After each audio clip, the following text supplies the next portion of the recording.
नमस्कार, स्वागत है आप सबका कर्नास कोचिंग सेंटर के चैनल पर। मैं आरबी करण। आज हम भारतीय राजनीति में एक और टॉपिक को डिस्कस करने वाले हैं, relationship between India and Bangladesh. यानी कि भारत और बांग्लादेश के बीच में किस प्रकार का संबंध है, दोनों पड़ोसी देश होने के नाते आपस में इन दोनों का किस प्रकार का संबंध रहता है, ये भारतीय राजनीति को, भारत की विदेश नीति को एक किस प्रकार का असर डालता है, उन चीज़ों के बारे में हम जानने वाले हैं। तो चलिए शुरू करते हैं और जानते हैं भारत और बांग्लादेश के बीच में किस प्रकार का संबंध है, उनके रिश्ते किस प्रकार के हैं, उन सभी चीज़ों के बारे में हम जानते हैं। तो सबसे पहले अगर हम बात करते हैं यहाँ पर, तो हम बांग्लादेश के बारे में जानते हैं, बांग्लादेश और भारत के संबंध को लेकर के। बांग्लादेशी भारतीय संबंधों का, या अगर बात करें कि भारत बांग्लादेशी संबंधों के रूप में भी जाना जाता है, इन दो मुद्दों के ऊपर मैं यहाँ पर हम चर्चा कर रहे हैं। बांग्लादेश और भारत के बीच में द्विपक्षीय संबंध है, यानी कि भारत का बांग्लादेश के साथ में संबंध अच्छे रहे हैं। जो दोनों दक्षिण एशियाई पड़ोसी देश हैं, क्या है ये दोनों के दोनों, क्या है, एशिया के दक्षिण वाले देश है, तो दक्षिण एशियाई पड़ोसी देश है। दोनों देशों के बीच में राजनीतिक संबंध और औपचारिक रूप से किस किस की बात हो रही है, तो दोनों देशों के बीच में राजनीतिक संबंध औपचारिक रूप से 1971 में भारत द्वारा एक स्वतंत्र बांग्लादेश की मान्यता के साथ शुरुआत हुआ। तो इन दोनों के अगर संबंध की बात करें तो हम बात करते हैं, तो 1971 का जो समय था, इसके बाद से भारत और बांग्लादेश के जो औपचारिक संबंध थे वो सामने आए। उससे पहले की बात क्यों नहीं है, तो भारत जो है, जब भारत आज़ाद हुआ था उस समय की घटना के बारे में बात करें तो दो विभाजन हो गए थे। एक बना था पाकिस्तान और एक बना था भारत। पाकिस्तान के दो हिस्से थे, जिसके अंदर में एक पूर्वी पाकिस्तान था, एक पश्चिमी पाकिस्तान था, जिसके बारे में हम आगे चर्चा करेंगे। तो आपको ये बात समझ में आ जानी चाहिए, याद हो जानी चाहिए कि भारत जो है 1971 से, कब से, 1971 से बांग्लादेश के साथ में संबंधों से जुड़ा हुआ है। कौन? भारत।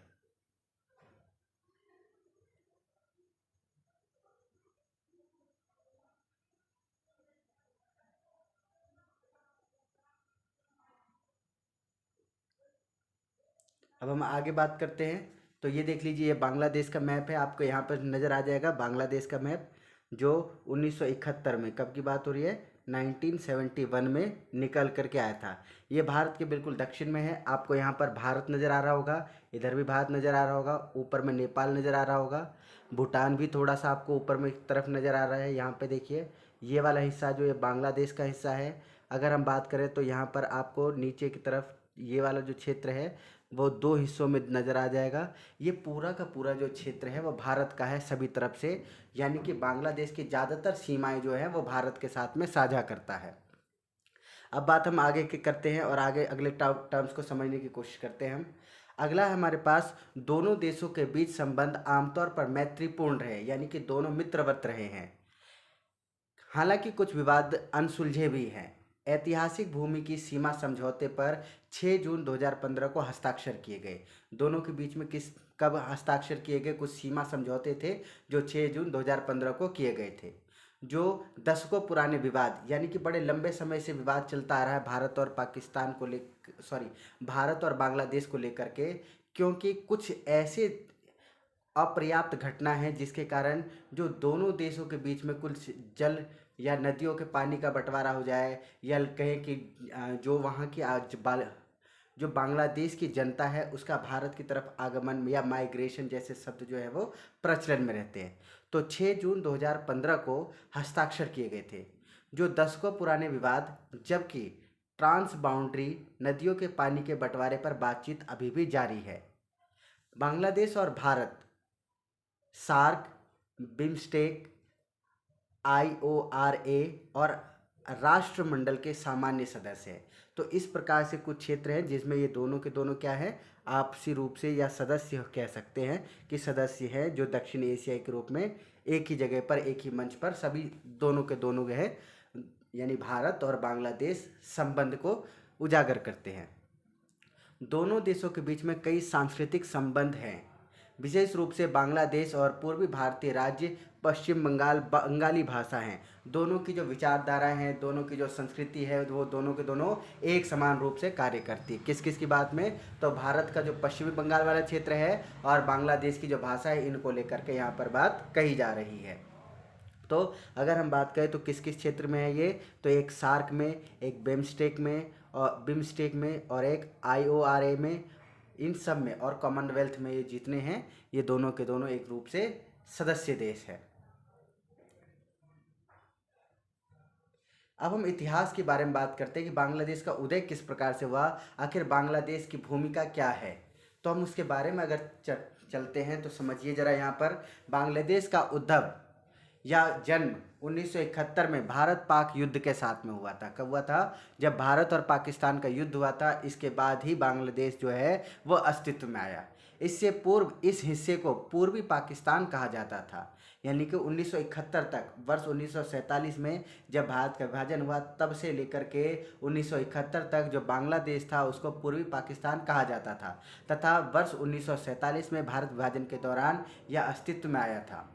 बांग्लादेश को स्वतंत्र कराने में भारत की बहुत ही महत्वपूर्ण भूमिका है, जिसके ऊपर में हम यहाँ पर चर्चा कर रहे हैं। असल में वहाँ के एक बहुत ही क्रांतिकारी नेता थे जिनका नाम था शेख मुजीबुर रहमान। उनके बारे में जानते हैं, उनके संघर्ष के बारे में जानते हैं कि उन्होंने बांग्लादेश के लोगों के लिए किस प्रकार का संघर्ष किया था। तो शेख मुजीबुर रहमान पूर्वी पाकिस्तान की स्वतंत्रता के लिए शुरू से संघर्ष कर रहे थे। आप यहाँ पर देखिए कि कौन है मुजीबुर रहमान। ये जो आपके सामने पिक्चर नज़र आ रही है ये है शेख मुजीबुर रहमान की। आइए इन्हीं के बारे में हम यहाँ पर चर्चा कर रहे हैं। तो इन्होंने इसके लिए 6 सूत्री कार्यक्रम की घोषणा की थी। किस चीज़ को लेकर के? पूर्वी पाकिस्तान जो था उसकी स्वतंत्रता को लेकर के इन्होंने 6 सूत्री कार्यक्रम जो है वो चलाए थे। इन सब बातों से वह पाकिस्तान शासन की आंखों में किरकिरी बन चुके थे, यानी कि जो पश्चिमी पाकिस्तान से शासन चल रहा था उसकी आंखों की ये किरकिरी बन चुके थे। साथ ही कुछ अन्य बंगाली नेता भी थे जो पाकिस्तान के निशाने पर थे, यानी कि जो बांग्लादेशी है या बंगाली उस समय कहा जाए, क्योंकि वो बंगली भाषा बोलते थे, बांग्ला भाषा, जबकि पाकिस्तान जो है उनके ऊपर में उर्दू जैसी चीज़ें थोपना चाहता था। तो कुछ बंगाली नेता जो थे वो पाकिस्तान के निशाने पर थे।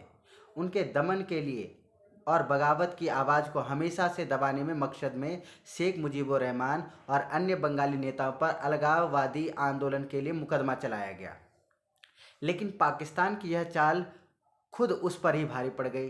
किस प्रकार से? तो मुजीबुर रहमान इससे पूर्वी पाकिस्तान के लोगों की नज़र के हीरो बन गए।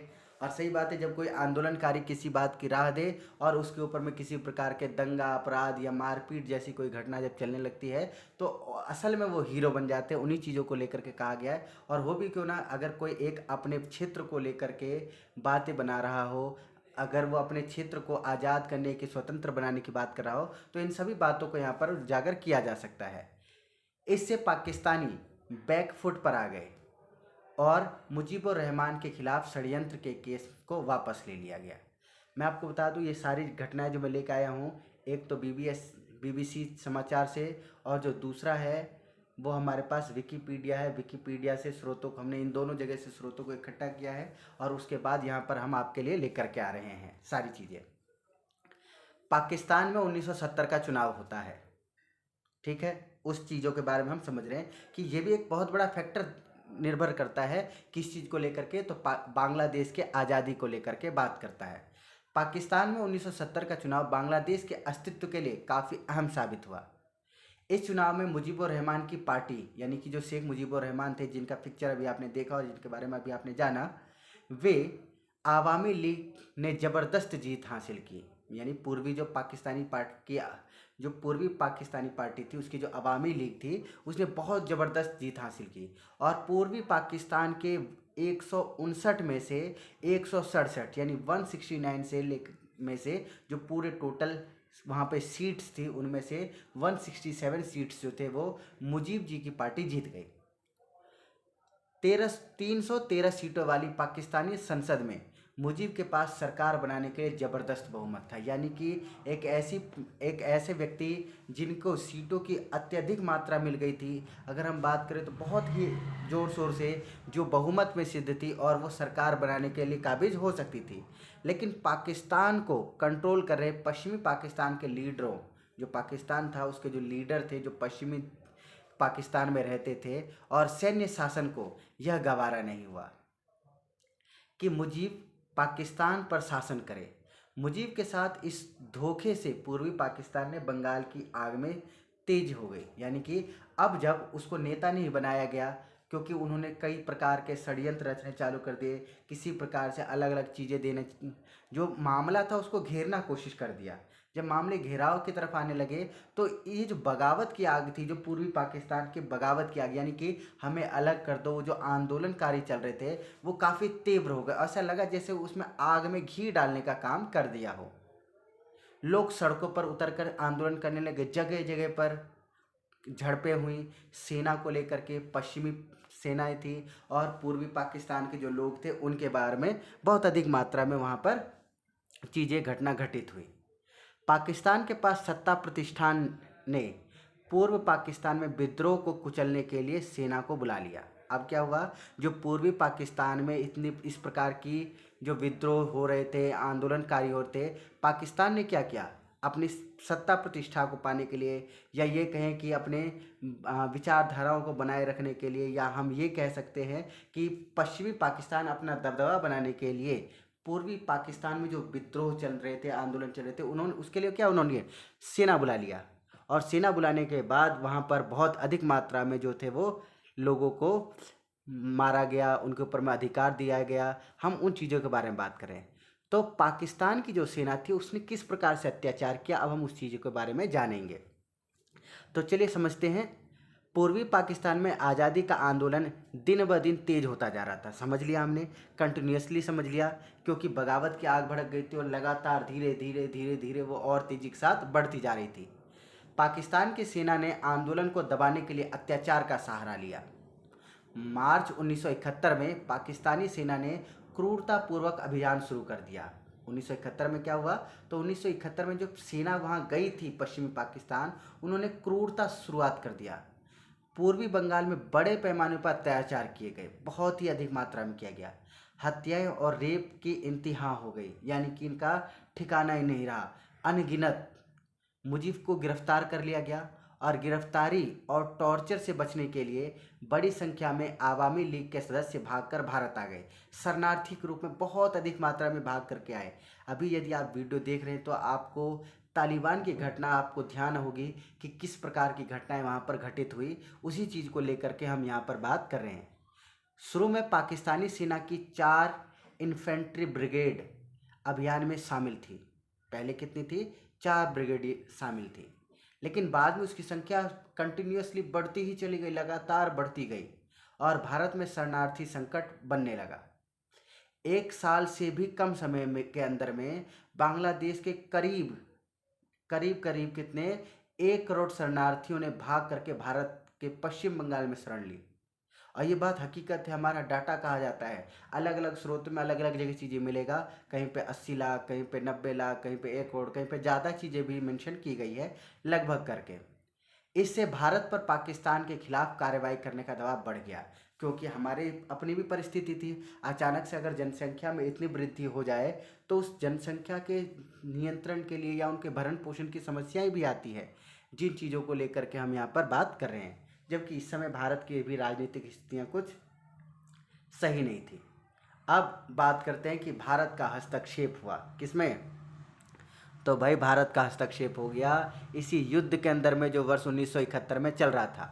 माना जाता है कि मार्च 1971 के अंत में भारत सरकार ने मुक्त विहीन की मदद करने का फैसला लिया। असल में सिर्फ इसी समय नहीं, काफ़ी समय पहले से ही जो पूर्वी पाकिस्तान था उसकी सेना की मदद कर रही थी भारत सरकार।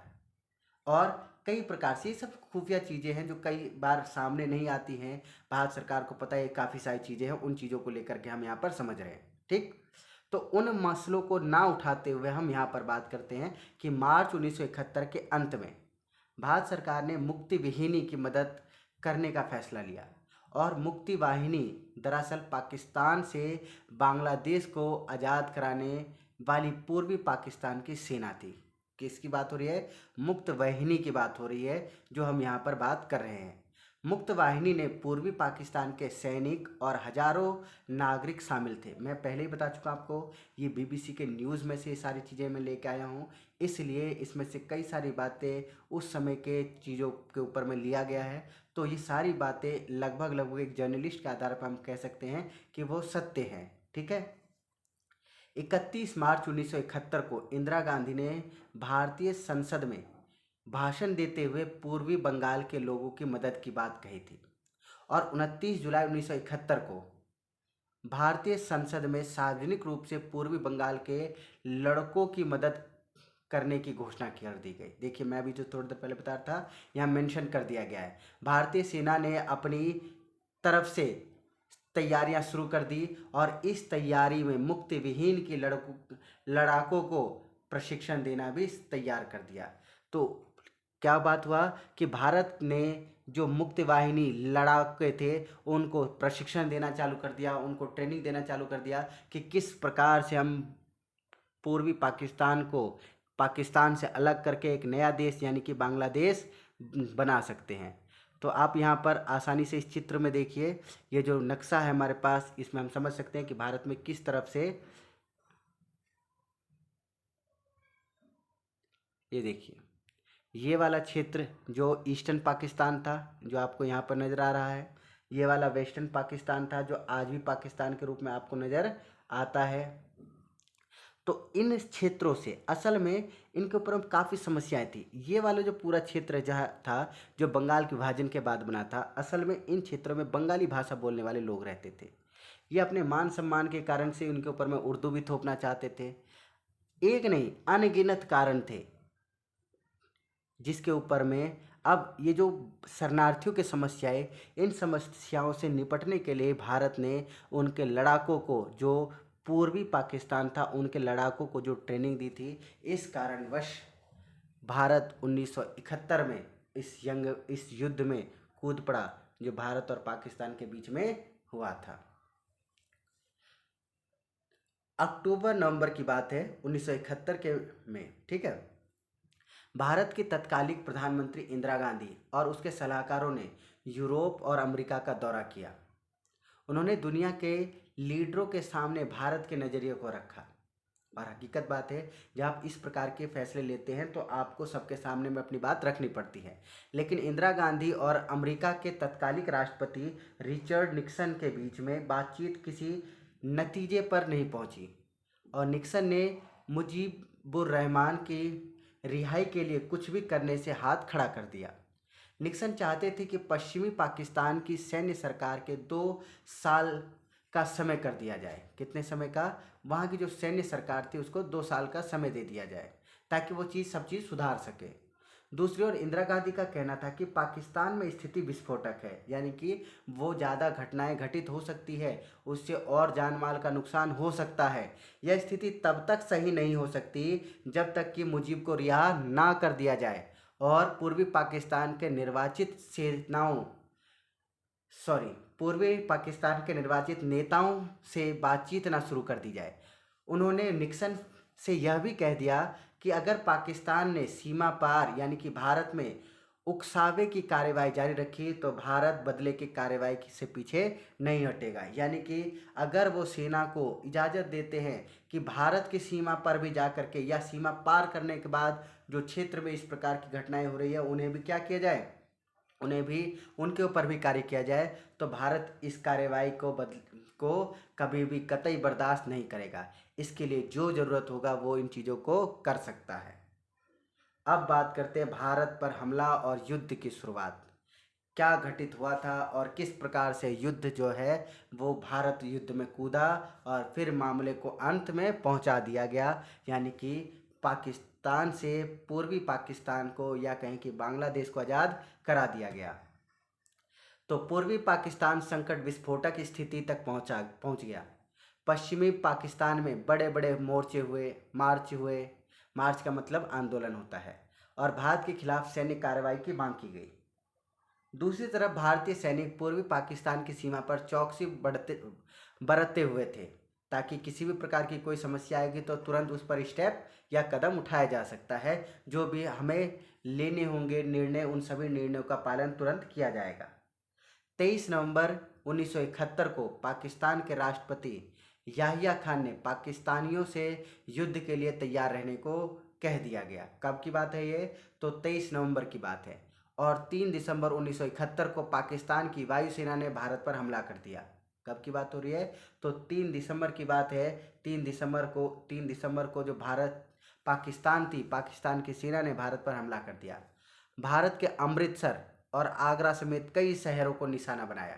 इसके साथ ही 1971 में भारत पाक युद्ध की शुरुआत हो गई और 16 दिसंबर 1971 यानी कि लगभग पूरे 13 दिन के बाद पाकिस्तान की सेना को आत्मसमर्पण और बांग्लादेश के जन्म के साथ युद्ध का समापन करना पड़ा। तो ये पूरी की पूरी घटना थी किस चीज़ को लेकर के, भारत का पाकिस्तान के साथ में संबंध, भारत ने किस प्रकार से बांग्लादेश को पाकिस्तान से अलग करा के आज़ाद की स्थिति निभाई थी। ये सारा टर्म्स इसके अंदर में था। हमें उम्मीद है कि आपको ये पूरा का पूरा टॉपिक, पूरा बांग्लादेश का जो इतिहास है वो समझ में आ गया होगा, मुजीबुर रहमान क्या थे वो समझ में आ गया होगा। तो आपके जितने भी मित्र हैं जिनके लिए टॉपिक ठीक है उसको आप इसको शेयर ज़रूर करें और थैंक यू आपको इन वीडियोज़ को देखने के लिए।